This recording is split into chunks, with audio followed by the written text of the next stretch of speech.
Hi, everyone. I'm Rich Harwood, founder and president of the Harwood Institute for Public Innovation. Welcome to another episode of Facebook Live. We're coming live from Hawaii today. Aloha. It's beautiful weather out here. I hope it is where you are as well. And our topic today is shared responsibility. What is it and why do we need it so much?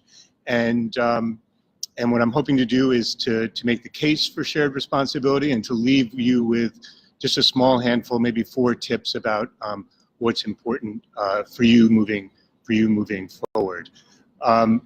Before I begin, give me, if you can hear me, give me a thumbs up or send me a message about where you're listening from, and so I know that we're together. And the other thing is, let me start off with a question to get us all thinking about this notion of shared responsibility. So, when I say the phrase shared responsibility in terms of taking action in communities, what comes to mind for you? What does it make you think about?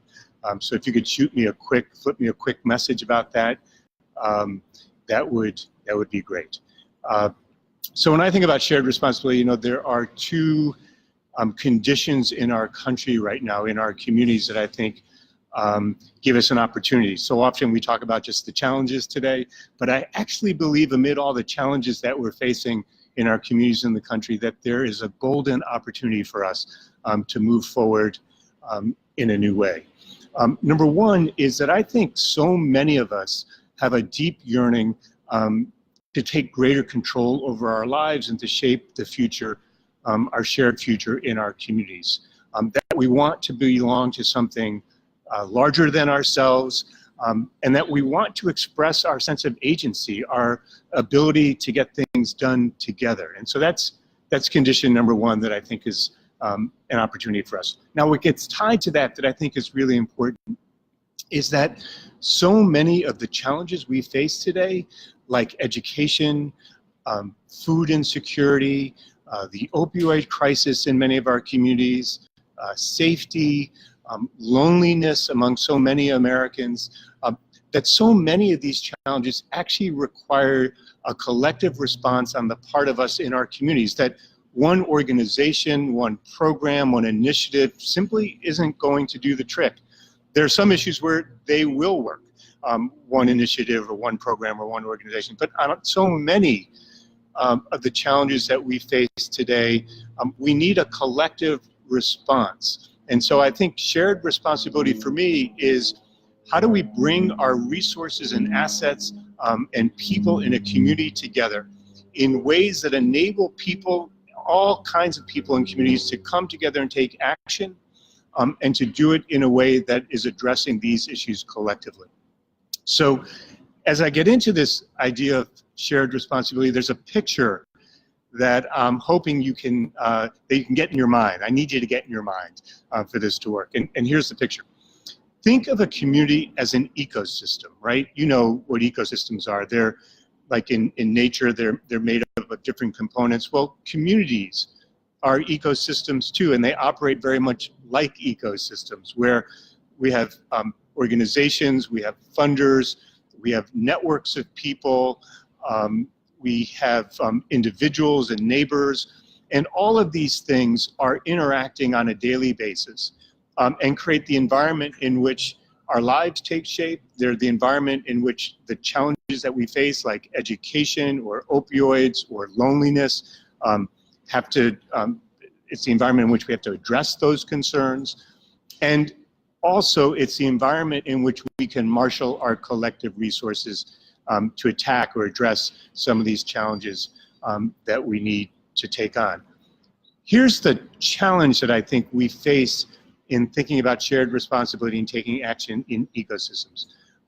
So many of our actions today are kind of one size fits all. We think that, you know, if it worked one place, it should work someplace else, and because of a desire for greater efficiency and maybe even effectiveness, we think we can just sort of take one type of solution that worked one place and apply it all across the board. We impose solutions from outside communities. The solutions aren't homegrown, which doesn't mean we can't learn from other communities, which I think we definitely need to do and should do. But we impose solutions from externally without really thinking about the context of the community, what people in that community really aspire to, what their shared concerns are, where they want to go.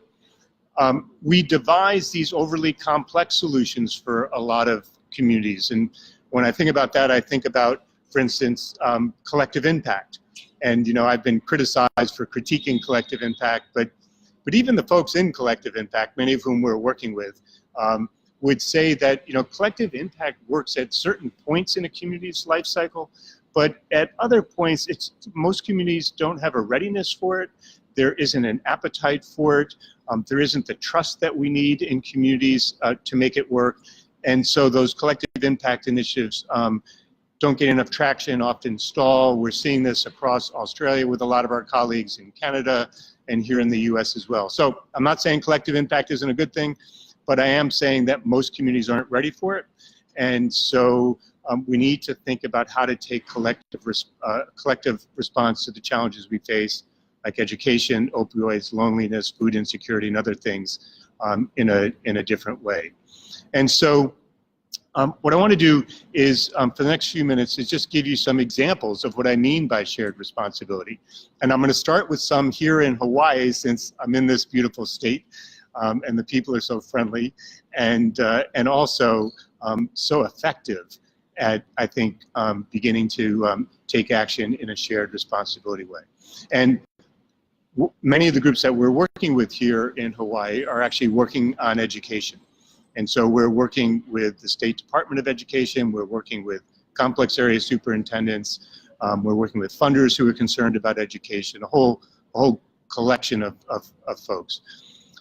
So let me start first with the smallest example of shared responsibility I can think of, because in some ways it can sound like such a big concept, and you can think, well, does this really apply to me? And maybe I'm just one group, or how can I get started on this? And so I want to start with an example that we all could think about, we all can imagine. In some cases, we may have had some experience with, and that maybe you can use it as a launching point to think about how you can take action on shared responsibility. So here goes. In Hawaii, Native Hawaiian children, I'm told, aren't achieving as well in school as non-Native Hawaiian children. And I'm also told that many of the discipline problems in schools are often associated with Native Hawaiian children. Now, why is that? Well, I'm also told it's because we're not actually educating Native Hawaiian children in ways that are relevant to their lives, that fit with their heritage and culture, which speak to them in ways that motivate kids and engage them in productive ways and motivate them.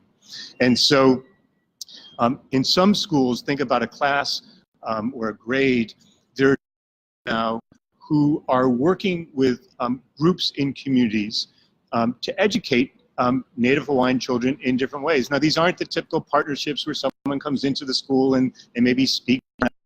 Some kid goes off and does an internship for an hour someday. All those things are really good. I support them. But in this case of shared responsibility, people are taking a fundamentally different approach. What teachers and principals in these schools are realizing is that there are groups out in the community that are working on environmental concerns that are rooted in the land of Hawaii, in the sea, in the mountains, in the air here, in the natural environment, where if they partner with these groups, they can co-create a curriculum that works for these children in a way that speaks to them much more. And they're doing this.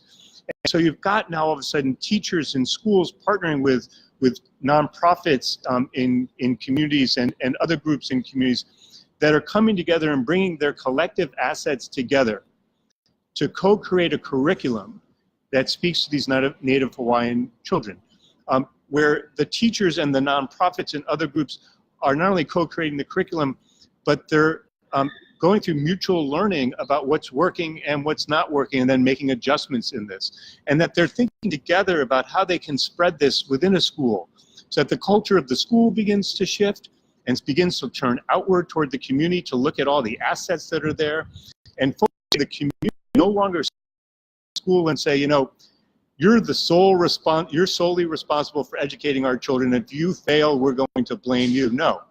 Now what's happening is that there's a sense of ownership for education between the school and the community in a way that says we co-own education for our children here, and we need to figure out how to co-create responses that make sense, that reflect a kind of shared responsibility in our community for education. Tonight and tomorrow, a lot of time with what are called complex area superintendents. They're the folks who run systems of schools throughout the state of Hawaii. And what we're going to be imagining with these school superintendents is now, how can we move from a single class or a single school to an entire school district where we want there to be shared responsibility? So if you're thinking about how do we ensure that our youth are developing in good ways across our communities in Hawaii, or how do we make sure that there's a good school to work transition for all children in Hawaii schools and Hawaii communities, or how do we ensure that there's a good middle school transition? Now, the schools could go off and do all these things on their own, but what we're talking to the school superintendents about is, so if you imagine these challenges differently, and you imagine that there's co-ownership between you and the communities on educating kids on these areas that I just outlined, then what are the ways in which we can devise together, schools and communities, responses to these challenges in which we marshal our collective resources? We might turn to youth sport coaches, we might turn to churches, we might turn to nonprofits, we might turn to neighbors. And so all of a sudden, we're envisioning how we can collectively bring our resources together, and not in a scattershot way, but in a way that moves in mutually reinforcing ways, what I would call complementary action, mutually reinforcing ways, so that we're all working towards similar goals, but we're doing it in ways that we're allowing people to bring their assets to the table, and we're figuring out how to move forward together. And here's the other thing. In thinking about this, and I was talking to someone in the governor's office about this yesterday, in thinking about this, we begin to recognize that while we might need different policies here in Hawaii around education or in your community, we might need different initiatives, that we need to think about how we bring together these large-scale actions that might be policy-oriented, right? About how we prepare teachers, about the curriculum in schools, about school design. How do we do that in a way that makes room for community and that also makes room for human scale actions? Because on something like education or opioids or loneliness or food insecurity, it's not just large scale actions that are going to solve these problems. We're going to need to bring people together in ways to ensure that we can take action. So on loneliness, for instance, who's going to knock on the door of the next door neighbor, an elderly shut-in, to make sure that that individual feels that they have a connection to someone else, that they're no longer alone and shut in by themselves, and that someone's looking out for them. A government agency can't do that necessarily, a school can't do that, but our next door neighbors can do that. The same thing is true for reading, for making sure that kids are developing in the right ways, for making sure that we're mentoring kids, but doing it in connection with things that are happening in the school. All of these things add up to a kind of shared responsibility approach. Let me give you one last example, not in Hawaii, but related to Hawaii. We're working in Toronto with the United Way of Greater Toronto. It happens to be the largest United Way in the world. And their mission is to fight poverty in all of its forms. And there, what we're working with them on is, how do you create systemic change across the region, in the province of Ontario, or federally, nationally? And how do you do that in a way that you remain fiercely local? And in remaining fiercely local, how is it that if you're trying to fight poverty in all its forms, how is it that you can not simply take a program from the federal government or take an initiative from the United Way of Greater Toronto and implement it in these communities, but how is it that you bring together all the different groups in local communities to begin to work together? How is it that you bring churches together? How is it that you bring volunteers that United Way and other groups are mobilizing together so that we're all kind of rowing our boat in the same direction, but doing it in complementary ways and doing it in ways where there's a sense of co-ownership, and where there's mutual learning going on, and where we're continually trying to figure out how we make a greater dent on this. Now, let me just remind you real quickly why this is so important. Let me go back to where I started today. We could dream up different policies and initiatives and programs and just implement them. But as the person in the governor's office said to me yesterday, what we know is that those things alone don't work. And as we were talking about yesterday, those things alone aren't going to tap into people's desire in our communities to have greater ownership over the direction of their communities and and to be able to make a greater contribution to the action that we're taking in communities, and for people to be able to do it in a way where they feel part of something larger than just themselves, and where they're all moving forward collectively in a common direction. And similarly, it won't allow us, what becomes important about shared responsibility is that it allows us to bring these resources together on challenges that we know that as a community or as a region or as an area, we're going to have to come together and address together. Because simply some policy, some initiative, some new program on its own will never achieve the results that we're trying to create, and will never enable us to create the kind of community, the kind of shared community that we want together. So, so another question I'd have for you is, how does this sound, and how might this be different than some of the things that you've been hearing about in terms of the types of collective action that we need to take in our communities? As you're thinking about that question, let me just talk about 4 things that sort of run through these 3 examples that I just talked about, that are, I think, important takeaways for you when you think about how you can create shared responsibility in your communities. Number 1 is this: there's got to be community ownership. There's got to be a sense that we understand what we're commonly trying to create in our communities, and we need to identify the common challenges that we want to create, and that as we take action, this ownership then has to extend into a co-creation of the actions we're going to take, and a sense of mutual learning that we're going to have as we keep moving forward. So ownership becomes really important. Can you hear that? I don't know if you can hear that beep, but there's someone outside where I'm sitting whose horn has gone off, unfortunately. Up there it goes, it's off now. That's the perils or whatever of doing this live outside. So back to the list. Number 1, community ownership. And remember, community ownership is the antidote to the one-size-fits-all, to the imposing solutions from outside, from a single organization saying, hey, I've got the answer, let me just implement the answer and your life is going to be better. No, there's got to be ownership within the community for moving forward. Number 2, and I think this is really critical, we have to rethink or reimagine what it means for everyone in our community to have innate capabilities to take action on challenges. I meant to say this before, but it's never too late to say it. I happen to believe in our communities, we're leaving maybe 85, 90% of our capacities on the table when we take action. We're just going to the usual suspects to take action. We're looking at the largest institutions. We're dreaming up solutions that sort of leave so many of our capacities behind in our community. And when it comes to education, when it comes to the opioid crisis, when it comes to loneliness, when it comes to food insecurity, so many of us have innate capabilities that we can use to act on these challenges. And when I say this, I mean individuals, neighbors, I mean small nonprofits, I mean churches, I mean youth sports groups, I mean the whole gamut of folks who make up the ecosystem who live in our community. So number 1, there's got to be ownership, community ownership. Number 2, we have to reimagine what it means to think about everyone having innate capabilities to take action on challenges.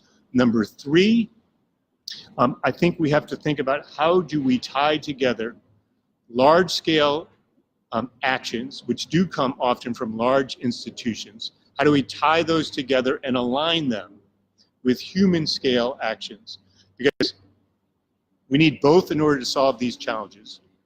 we definitely need these human scale actions if we want more people and more groups to be able to come into the ecosystem to take action. And we need to align these actions because we want to be moving not in a scattered shot way, but with a sense of common purpose about what we're trying to achieve on whatever the challenges that we're acting on. And then lastly, we're going to need to create structures in our communities that allow groups to come together and figure these things out together. So many of our structures right now are too complicated, they're too complex, they're run by just a small number of groups, they don't make room for enough groups in the community to come together. And I think we're going to need to figure out, and the Institute is now working on this in a lot of places in Australia, Canada, and the US. I'm about to head to Israel in a few weeks to talk to folks there about this. We've got to create structures that allow more people to come into the tent when they're ready, and where we can marshal our collective resources to move forward in a shared responsibility way. So that's the topic for today from Hawaii. I hope this has been helpful. I look forward to your comments. Let me just close with this. You know, it's the Harwood Institute's 30th anniversary. Our work has now spread to all 50 states in the US and has been pulled into 40 countries. The work is rooted in a philosophy of civic faith and a practice of being turned outward. If you'd like more information about our work, you can go to our website, theharwoodinstitute.org. In the meantime, I hope you'll still send me your thoughts and comments and questions about today's topic. I hope you'll share this with friends and colleagues because we want to engage more people to help create a greater sense of shared responsibility moving forward. And while next week is Thanksgiving and we won't be doing a Facebook Live then, we will be back on Thursday, November 29th at 4 p.m. Eastern. We'll announce the topic in the coming days, and I hope you'll join me then. In the meantime, happy Thanksgiving to everyone. Enjoy the rest of your week and be well. Thanks so much.